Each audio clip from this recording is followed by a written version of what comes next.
Hello students, জ্ঞানজ্যোতি coaching সেন্টারের পক্ষ থেকে তোমাদের আরেকবার স্বাগত জানাই।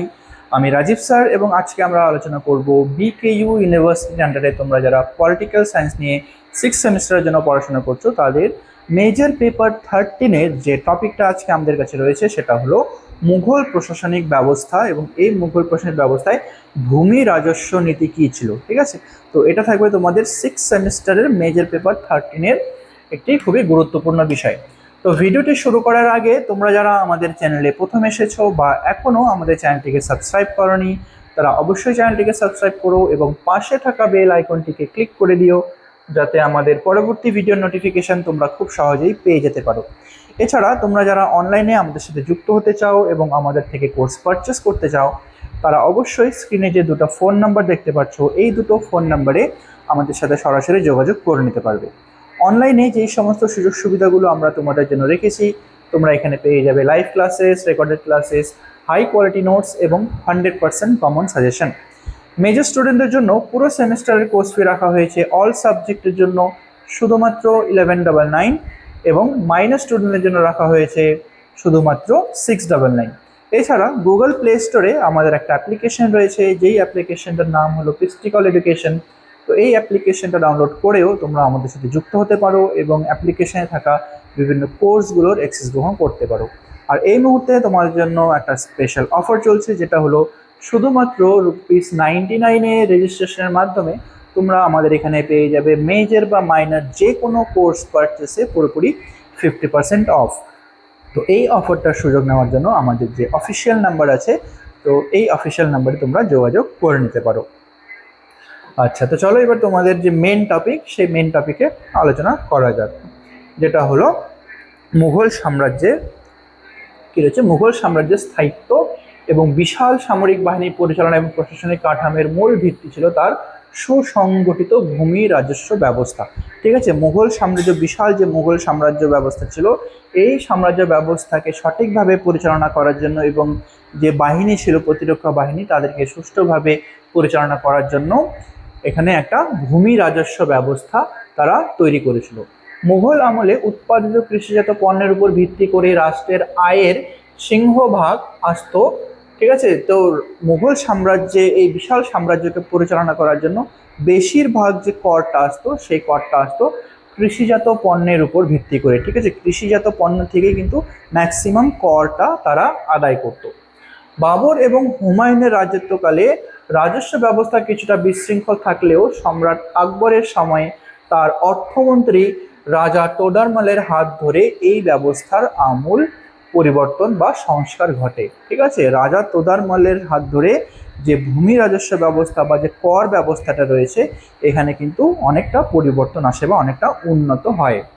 আচ্ছা, মুঘল রাজস্ব ব্যবস্থার যে বৈশিষ্ট্যগুলো রয়েছে সেটা দেখো। প্রথম যে বৈশিষ্ট্য আমরা এখানে দেখবো যেটা হলো দশশালা ব্যবস্থা বা হলো যাবতী বা দশশালা ব্যবস্থা বলা হয়। তো 1580 সালে আকবর এবং টোডারমাল যৌথভাবে দশশালা ব্যবস্থা প্রবর্তন করেন। ঠিক আছে, আকবর এবং তার যে ছিল অর্থ ব্যবস্থাকে নিয়ন্ত্রণ করার জন্য রাজা তোডারমাল এরা দুইজন মিলে প্রথম যে দশশালা ব্যবস্থা প্রবর্তন করেন। এটি ছিল মুঘল সাম্রাজ্যের সবচেয়ে গুরুত্বপূর্ণ রাজস্ব ব্যবস্থা বা রাজস্ব সংস্কার। সবথেকে গুরুত্বপূর্ণ রাজস্ব সংস্কার হলো আকবর এবং তোডারমালের দশশালা বন্দোবস্ত বা দশশালা ব্যবস্থা।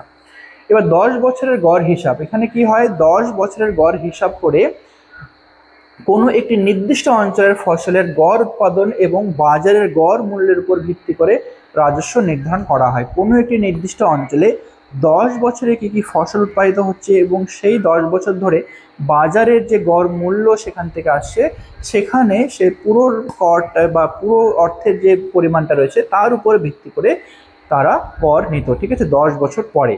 নেক্সট রয়েছে নগদ অর্থ আদায়। রাজস্ব সাধারণত ফসলের বদলে নগদ মূল্য হিসেব করা হতো যা আদায় প্রক্রিয়াকে অনেকে সহজ করে দিয়েছিল। রাজস্ব আদায় যে প্রক্রিয়াটা ছিল এটা হচ্ছে নগদ অর্থে নেওয়া হতো। ঠিক আছে, টাকা দিয়েই এই রাজস্বের ব্যবস্থাটা করা হতো, যেই প্রক্রিয়াটা ছিল খুবই সহজ বা সুবিধার। ঠিক আছে, নেক্সট হলো জমি জরিপ এবং শ্রেণীকরণ। আচ্ছা, জমি জরিপ বলতে দেখো, রাজস্ব নির্ধারণের আগে জমি সঠিকভাবে জরিপ করা হতো, মানে জমিকে আগে সঠিকভাবে মাপা হতো কতটা পরিমাণ জমি রয়েছে। দড়ির মাধ্যমে, দড়ির পরিবর্তে বাঁশের লাঠি এবং লোহার বলয় দিয়ে তৈরি টনক বা গাই গজি ইলাহি নামক একটি নির্দিষ্ট স্কেল ব্যবহার করা হতো। গজি ইলাহি নামে একটা স্কেল তৈরি করেছিল এবং এই স্কেল দিয়ে জমিকে মাপা হতো, ঠিক আছে, বা জরিপ করা হতো। উর্বরতা এবং চাষের ক্রিয়েন্সির উপর ভিত্তি করে জমিকে 4টি শ্রেণীতে ভাগ করা হতো। জমি কতটা উর্বর এবং কতটা পরিমাণে সেখানে ফসল উৎপাদন করা হচ্ছে সেই হিসাবে জমিকে 4টা আলাদা আলাদা ভাগে বিভক্ত করা হতো। তো এই ভাগগুলো ছিল প্রথমে কি হচ্ছে, পোলাজ। পোলাজ বলতে এখানে বোঝানো হচ্ছে যে প্রতি বছর চাষ হওয়া অত্যন্ত উর্বর জমি, যেই জমিতে প্রত্যেক বছর চাষ হয় এবং যেই জমি হলো সব থেকে বেশি উর্বর, সেই জমিকে এখানে পোলাজ বলে অভিহিত করা হয়েছে। নেক্সট হচ্ছে পৌরতি।